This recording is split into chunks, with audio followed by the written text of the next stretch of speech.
G'day guys, I'm here in a dungeon with an Australian man. Australian?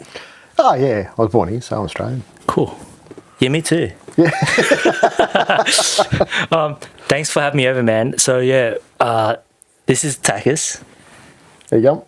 I met Takis just through my whole random RC adventure, and I met him through this whole St Ives racing enduro thingy, which is pretty wild. So Yeah. I think I sent you some questions. I don't Yeah, even remember. I forgot about them. Oh shit! I've only recently learnt about St Ives and a little bit of its history. I didn't know it was that old. Yeah. And It's much older. yeah, Yeah. wild. It's it started just in car park racing. Basically, we haven't got any definitive age.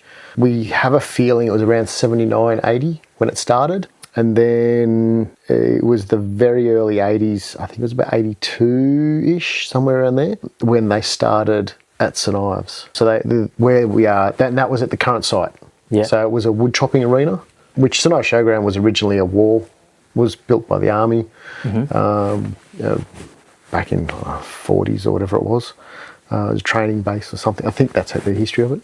But yes, anyway, and then it was just a showground. And then the wood chopping arena gave way to RC cars, and during that golden era of RC, the 80s and early 90s, held the world championships there. That's when Masami came, right? That's when and he actually came to Australia in '88 as well. I believe he raced the national titles, I think it was, in '88, which I think was in Melbourne, if I remember correctly. And then St Ives was your local track. It was. I didn't join there until much later. I think it was 1997, I reckon. It was after school. So, yeah, so it was pretty cool. And the famous St Ives tree. Yeah, the tree's there. Still there. It's still there. I just had a prune recently, thank God, because there's a lot of not so safe looking limbs, so it's all been trimmed up and it's all good. Yeah, the branches die. So. Oh yeah, so if you're marshalling a branch could knock you out. That's why you guys trimmed it. Gotcha. Yeah, but yeah. Right. We got quite a few. The St Ives Club is a pretty interesting club. We had quite a lot of very competitive drivers come out of the club. So is St Ives one of Sydney's first buggy tracks or something like that? Yeah, it would have to be. I don't know if it's the first. I don't know. I don't have any definitive information to sort of. Yeah, I got to look into the history of it. Yeah, wow, I tried to look into it a little bit. But I sort of had so much on, so I haven't. Yeah. But it's certainly started off one of the earliest clubs in Sydney. So you are the president of this St Ives track. I am at the moment. Yeah. Yeah. So what's it like being president of Sydney? That's great. President of Sydney. No, look, it's a fantastic club. We've got a fantastic committee, and we're really. I think we've got lucky at the moment. There's a lot of interest in RC at the moment in Sydney. Yeah. And the club's been thriving over the last few years. And with the introduction, we've really sort of pushed a bit of the vintage side of it as well. Yeah. The club's been, as a committee and a whole, has been really supportive of that. So we support both modern and the older buggies. Is it stressful? You're okay, yeah. Mr. President? President's side is not so stressful, it's all right. But yeah, organising the events is stressful because I'm probably not a perfectionist, but I do like to think things... you want everyone to have a good time. Yeah, and I like to do my best. Yeah. Even with, when I got asked to be pres, I sort of, I was sort of shied away from it because I sort of, never done the job before or anything like it before. And I don't like to do things unless I sort of can do my best. But yeah, when you're in it, you got to do your best. You got to do what you can. And the events, I get really stressed out with them actually, especially the days leading up to it because of weather and people have committed their time and money and resources to attending the events and supporting them. So yeah, it does. It gets really stressful. I'm surprised seeing you still able to get in some laps. Yeah, because when I do an event, like I can't get any laps in. I'm just too concerned about The everyone. Enduros aren't too bad because once you pretty much press start, that's it. Yeah. And now I've figured out a couple of things on the software where we used to have to drag up as the transponders used to come through anyway. So I've figured out how to avoid that now. So it's very much set and forget. So you're good to go. But I've still got to make sure marshals are there, and I've still got to be race director. But yeah, no, it does allow me to get it. Yeah, my mates did one where you guys raced in the rain. That was pretty brutal. That was actually last year's 12-hour. We got to 11 and a half hours, and we dodged this rain had forecast, and it didn't come. Yeah. It was awesome. And in the last half an hour, it Pissed out. bucketed down. There's roost tails coming off the tyres, standing water on the track, and we still drove. That's crazy. Everyone committed. It was so good. And I was up there on the stand when it came down. I'm like, oh, come on. And I just had to keep going. But you know what's cool? It's like you guys have been through shit together. Yeah, so it's it's like that camaraderie. You're like, man, we did that. Exactly. That's mad. It was really cool. So, and I think, especially the Enduros, it seems to be it's very similar faces every time. Yeah. And we've sort of become a bit of a family. It's great. I love it. It's mad, man. It feels good. like you're going camping and then you get to play with a RC car. It's like camping and better. Because some guys freaking bring a rice cooker and stuff. Yeah. And food, and it's pretty cool, man. And yeah, I've managed to get like 3 or 4 more other guys to join, and they're like getting really hyped up, building their cars and stuff. So yeah, I can't wait to do so many more Enduros. So thank you so much for sorting that out, man. No, that's all right. And we have different ones. They're all different, the Enduros. Is it possible to get cover for St Ives? It's happening. Oh, you mean for the track or for the... For the track? No, don't think so. Why not? Cost, environmental, visual impact. There's a few things involved there. It would be awesome. You guys have looked in. You guys. No, look, not for the track. We just dream about it. We know that it's just not a possibility. But we will have one for the driver's stand soon. Okay, that's so good. yeah. So well, when I say soon, hopefully this year we'll have that sorted. So Driver's stand, and then the back where people will set up the tables. no, just the driver's stand. Because that's we inside the fence is our sort of area. Yeah. And that's it. So outside of that's all showground. I guess guys can just bring their tents and stuff when they set up. Yeah, that's it. Yeah. So yeah, but at least we won't get our transmitters won't get wet. Cool. But yeah, the Enduros, it's really fun, man. Yeah. Yeah. Yeah, no, it is good. So we'll hopefully have another one, like maybe a couple this year, just different sorts. Could more people join in, or would it be too many? No, we capped right now? Yeah, it is, because honestly, when you're racing for an extended period of time, 5-minute racing's one thing. When you're racing for 3, 4, 5, 6 hours in one run, you don't want too many people on the track. And St Ives tracks, it is on the smaller side. So if you've got even 11 different drivers, different cars on the track at the same time, it gets pretty crowded. Yeah. 10 is sort of the max for an enduro, so 10 teams. And really 9 is the sweet spot. Okay. It's just a real nice, comfortable thing. Like we had 8 for the 12-hour, and it was great because it was heaps of room. It wasn't like a lot of traffic. True. Mind you, everyone was driving pretty good too, so it was good fun. There wasn't many incidents. There was some awesome sportsmanship going on. Yeah. Someone sort of accidentally takes someone out. They waited, and then once they got back, then they both went again. Like, it was great to see. Really good to see. Good sportsmanship. Yeah. I haven't been to the shorter St Ives stuff yet. Yep. So the club day stuff, that's all right, because Tomo does a fantastic job running the day, and so we, he actually, which is advice I live by too. He recently got some advice, like if you're not enjoying it, why do it? Yeah. So I'm sort of so I sort of try to live by that a bit too. But no, look, it's all good, Thank you for your sacrifice, sir. Oh, look, I know what someone's it's gotta do it. like. I know what it's like, man. Yeah. It is very rewarding. Yeah. I'm not saying that I've run anything at your scale. Well, I wish I was able to start smaller and then work up. But You went right into it. throw in the deep end. And well, the festival was one thing. It's sort of I inherited that from Mikey. He ran it for many years, and he was involved with a few other guys, and they formulated the basis of it because it was all at Castle Hill. It was all run there. Yeah. But then once I became president at St Ives, I sort of couldn't go organising events at other locations. So I brought it into St Ives, and the committee was really supportive of it. And to be honest, I think it's actually better for the vintage racing. It's not as authentic. And I actually really love racing on clay. But as far as the cars go and the cleaning and not having to rebuild them after a race or a meeting, you don't miss that. Oh, I mean, you imagine what the cars would be like after a 12-hour. Or even a 4 or 5 hour enduro. They're just filthy. Damn, yeah. I haven't raced on clay yet, but I would hate to do that. Castle Hill wasn't too bad.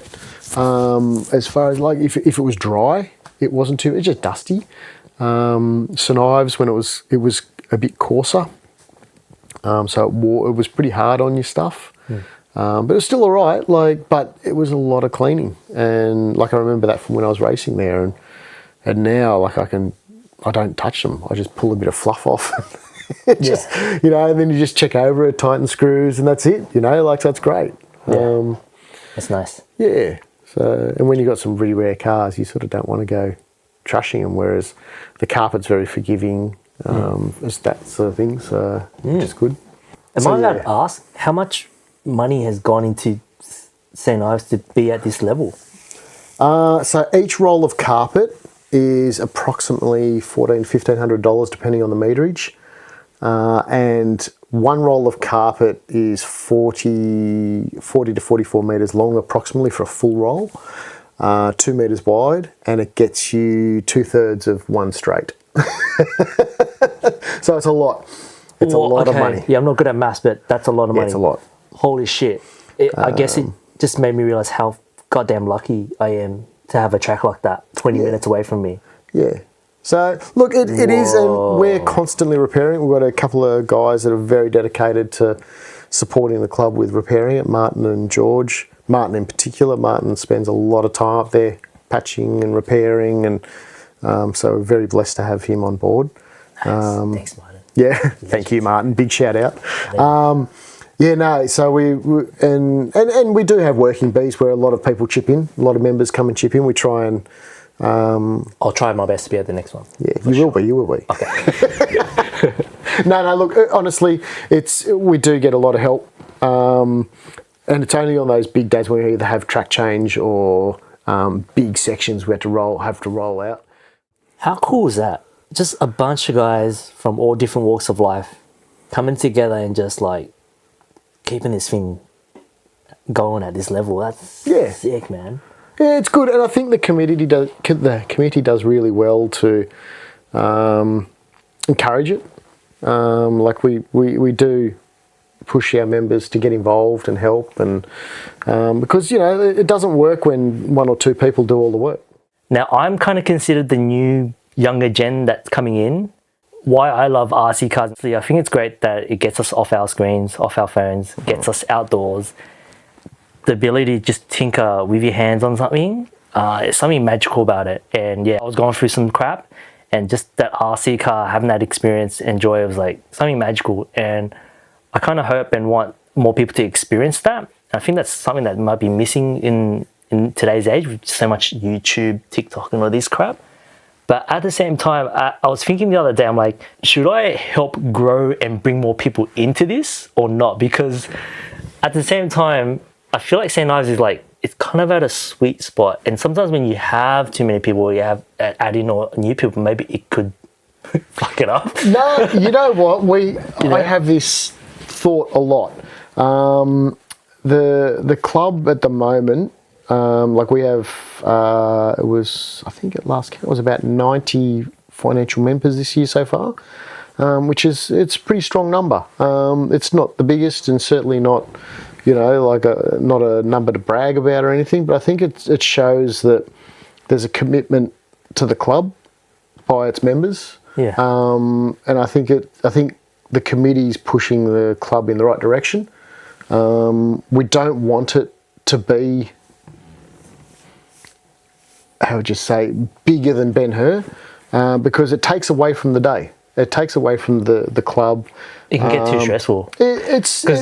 From a running perspective, absolutely. Yeah. Because right now there's not that many kids or under 15-year-olds, and let's say if there was, it might be a bit more stressful or I think a bit more effort. You know what? I would love to see us regularly hold a novice class.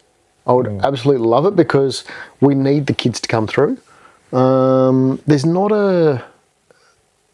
Like Michael Toms told me once they tried to attend fates and stuff and put on tracks and things like that.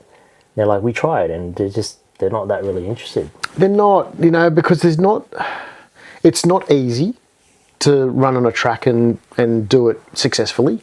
It takes practice. Kids pick it up very quickly, but not as quickly as computer games. And that bang and wow factor of a computer game is, I think the endorphins flow a lot stronger. But I think look, it's really hard to say, and it's very individualistic for the child too, because some kids, like my son for instance, he loves his computer games, absolutely loves them, but he also loves to tinker. But I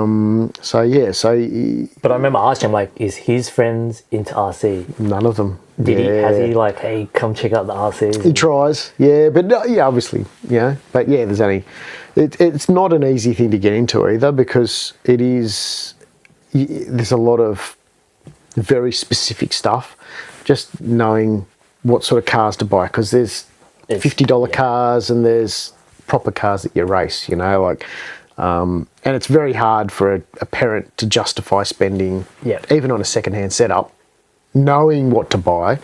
You spend $500-600 on a setup. Pretty pricey. It is, and if you want all brand new, well, you're going to triple that.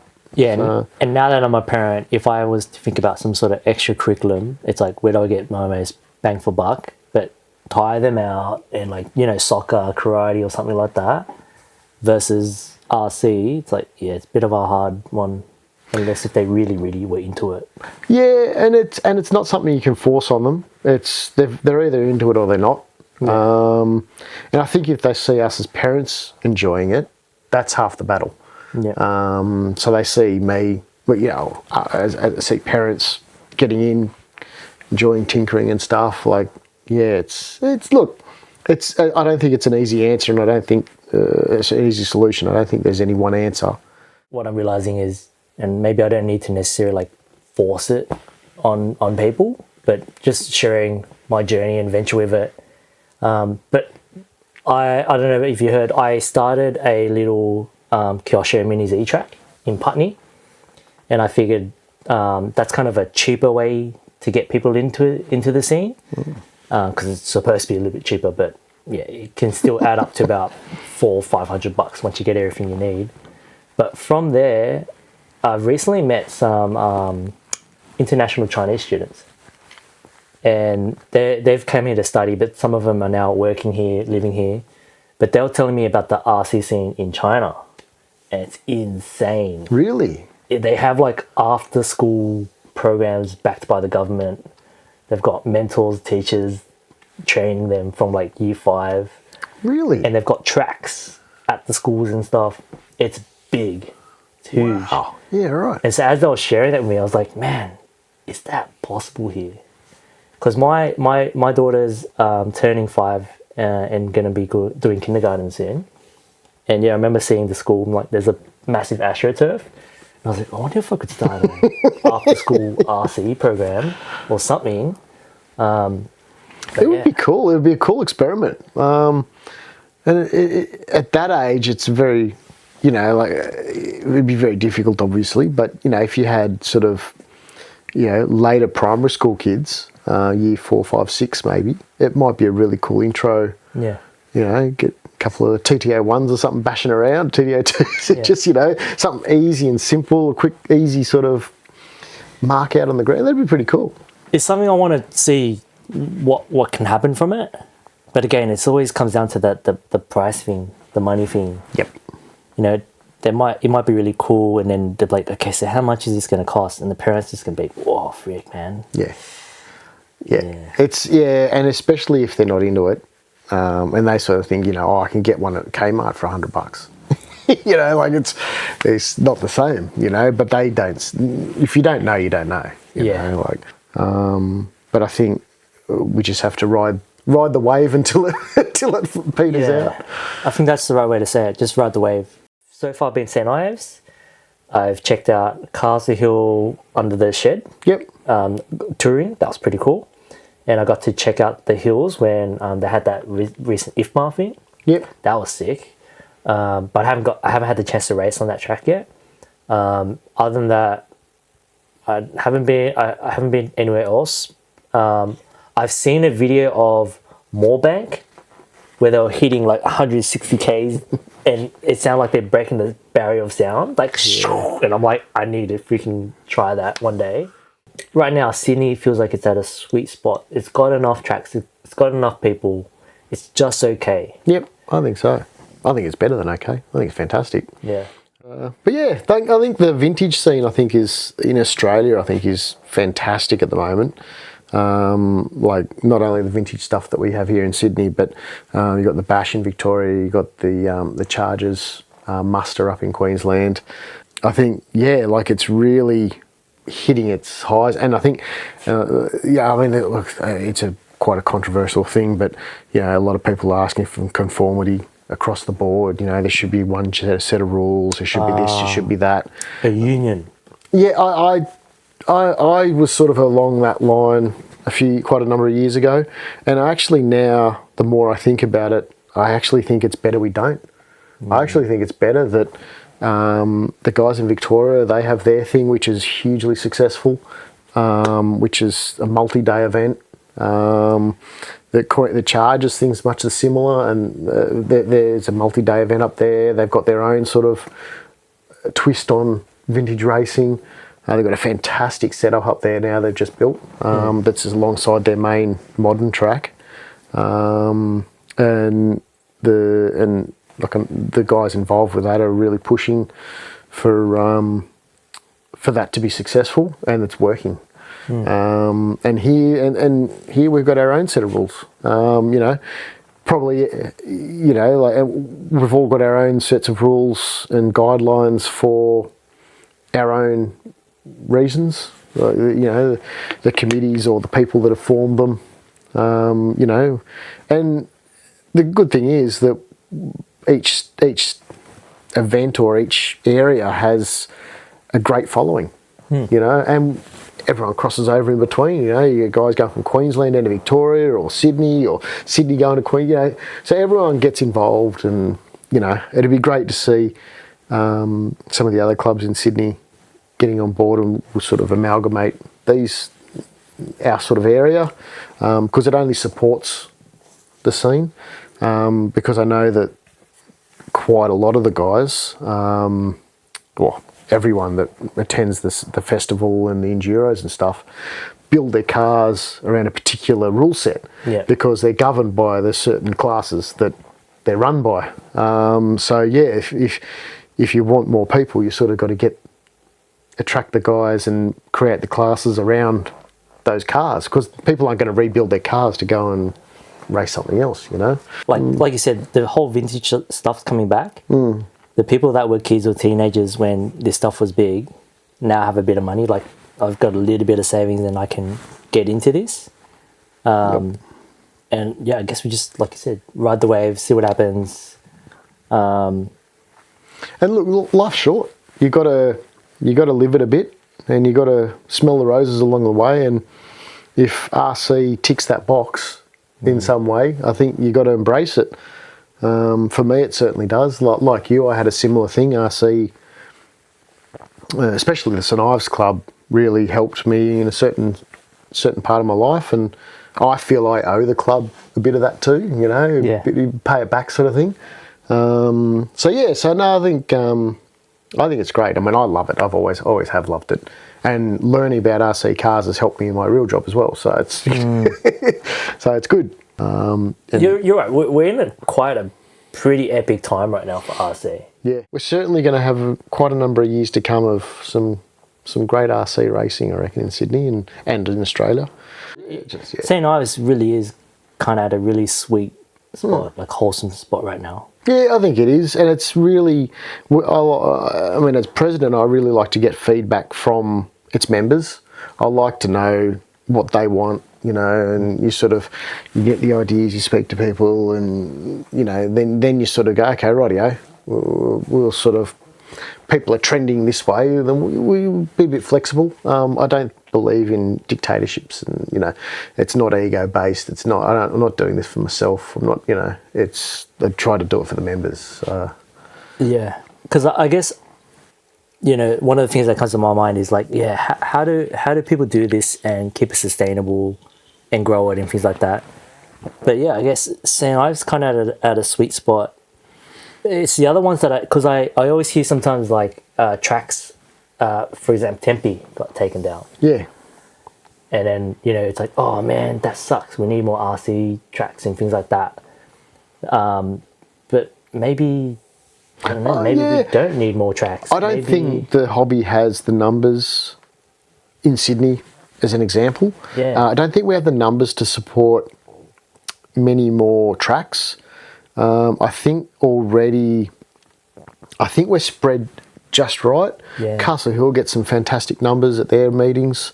They've got a great driving level. They've got some good named drivers there.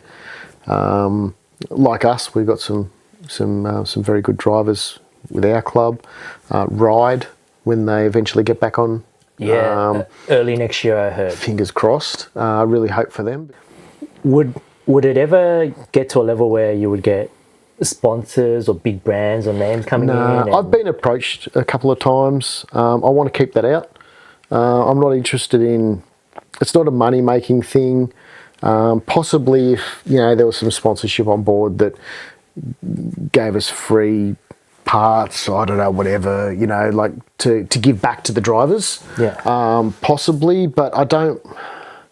Not that I think it's a sellout at all, but I don't like to complicate it. Yeah. Just sort of like to keep it, sort of grassroots, grounded, a wholesome. little bit, it's sort of community run. Yeah, it'd be I mean, and the other thing as well, like you sort of, I don't want to like with shops and all that sort of stuff too. I don't want to align with a particular shop, so to speak. Yeah, it would get complex. Exactly. It is getting a little bit late. The alcohol's kicking in. I will do a time check. 9:53. When did you first get your first RC car? Oh, first RC car would have been around 89, 90, somewhere around there. Mm-hmm. So yeah, it was a Tamiya Madcap. That was my first proper kit. I saved up and eventually managed to buy one. Where did you get it from? Xanta Hobbies in Narrabeen, actually, just down the road, which doesn't exist anymore. But I used to walk past it all the time, and there was an Tamiya Egress up on the shelf, and that was my dream car at the time. And the Madcap was sort of the affordable second best. 1980s. So, yeah, it was 90, I think. And I think it was 19. How much were they back then? Oh, I couldn't tell you. I don't know. Because I've heard the prices haven't really changed that much. No, when you look back at the old mags, they're all very. The numerical value is still the same, but yeah. Yeah. And then, okay, so you got yourself one, and then you were just kind of bashing around at home and stuff? Yeah, just on the street and just driving around, and I'd occasionally pester my mum to take me up to St Ives. Drive around the track occasionally, but I modified it heaps. There's a little brace in the gearbox that holds the centre gear, and I had to a handmade one out of a little block of alloy, right? Because it kept breaking. It's just plastic, so typical Tamiya stuff. So I had to strengthen that up, and then And No, I've got plenty of memories from that. You figured it out yourself. Yeah. Man, no internet. No, there's no Google then. No, Yeah. I just had a problem and I had to solve it. So Yeah, okay, so you just kind of got into it yourself. It wasn't because of dad or friends or nothing. nah, and I've pretty much been obsessed with it ever since. I think it's just the technical side of it, the aesthetics, just the function and form of them. Yeah. I think they're just really attractive for me, you know. Your favorite buggy car right now? Right now, Yeah. ooh, I tell you what, after racing, so we've started the new Evo mod class, which I think it'll just end up being the Evo vintage class, which is four-wheel drive cars between 2011 and 2016. Very narrow window, but it's sort of ends at the end of four-wheel drive Outlaw. So as you get more involved with the vintage stuff, you'll get these classes. And it cuts out the latest generation latest couple of generations of cars. But it's cars that are sitting on people's shelves that used to race in that era, and no one's can use them anymore, really, because they're not competitive in the modern day, but they're too new for vintage racing. So we run a 17.5, and at the moment I've got a Schumacher K1, and I built it and I was like I restored it, purchased from a guy on Facebook, and I absolutely loved driving it at the 12-hour. It was awesome. So that's my latest lusty love at the moment. But no, as far as my other cars go, I think my Predator is probably right up there. And I've got the 411X and the 211X and the Egress that I showed you earlier. I think they're, Well, you got to share them real quick. Okay. They're crazy. Okay. I'm still learning, but just looking at it, I'm just like, what the fuck is this? It's crazy.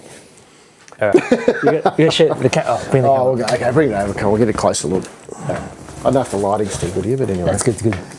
All right, so that's a 211X that I built.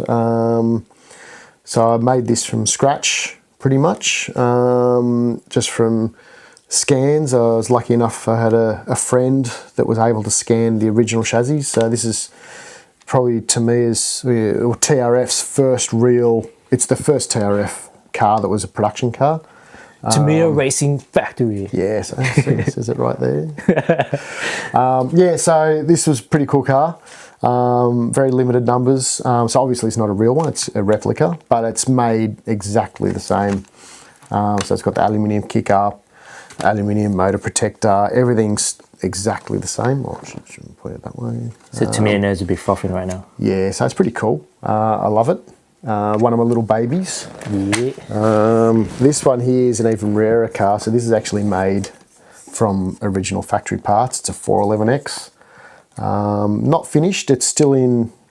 It's just I want to take my time with this build because it's a very special car.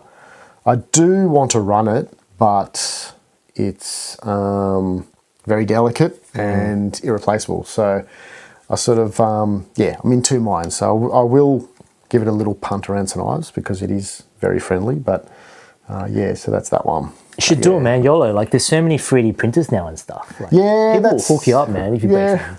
So that's the thing. So I probably, I think that sort of might be the plan. Just make some 3D printed parts so I can run it. It won't be very carpet friendly with the bulkhead that hangs down just here. Like, so I'll have to make a little bumper and stuff for it. It's pretty aggressive for the kick up and that. So. Sure. But so that's pretty cool. So they're my two sort of little babies. Can you show them that awesome HPI purple one? Oh yeah. That one's sick. Okay. That was so this one's signed by Hara. It is. So he signed it at the Worlds. Just signed there. So this is. You gonna put this on Facebook Market Sale or? This one? Yeah, no, this is a one of a kind, this one. I actually crashed it at St Ives. It was at an Enduro and snapped the chassis across there. I've got a spare, but I just haven't had the time to replace it. So this one, I used to race HBI on road, late 90s, around 2000-ish sort of thing. And I used to race a Top Force Evo at St Ives off-road. And I always wanted to race a HPI off-road car, but they never had one. So I always dreamt and had the idea in my head, whether I used the Pro 2 platform or the MT, which was the four-wheel drive stadium truck that they had at the time. Yeah.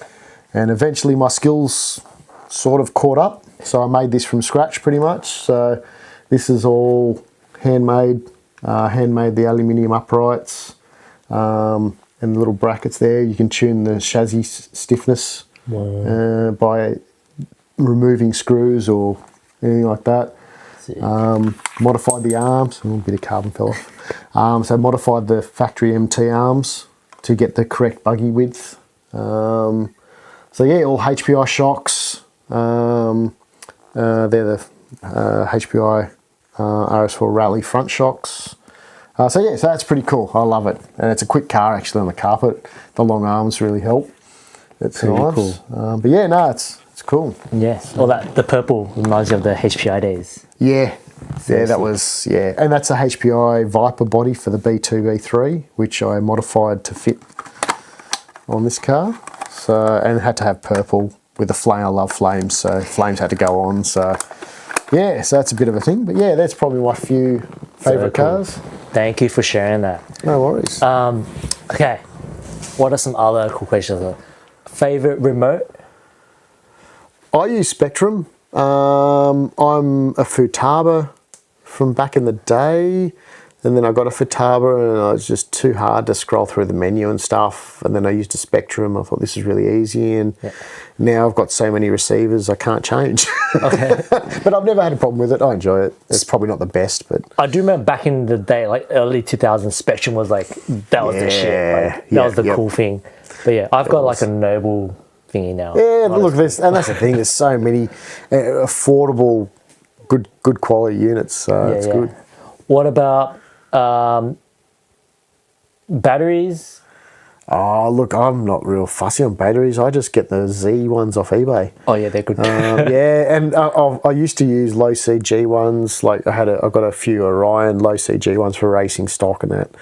And then with the Enduros and that, you need a 6,000 milliamp battery pack. Yeah. So I got those, and I got enough for my son and I to run. And then so now I just use them for club racing too. So Tyres. Schumacher. Sponsor us. Yeah, no, at St Ives, Schumacher is definitely the king of the tyres there. Depending on the car, the setup, and the drivetrain layout, whether you might use his armies or cactus on the rear. Oh, okay, yeah. Is there a secret tuning? Like, if you're gonna race at St Ives, is there like, do you like this setting is the best setting to have at St Ives For tyres? Tyres and car and. Look, for cars, like I'm probably not the best for setup advice. I do what I do, but it's certainly not what other people do that are much faster than me.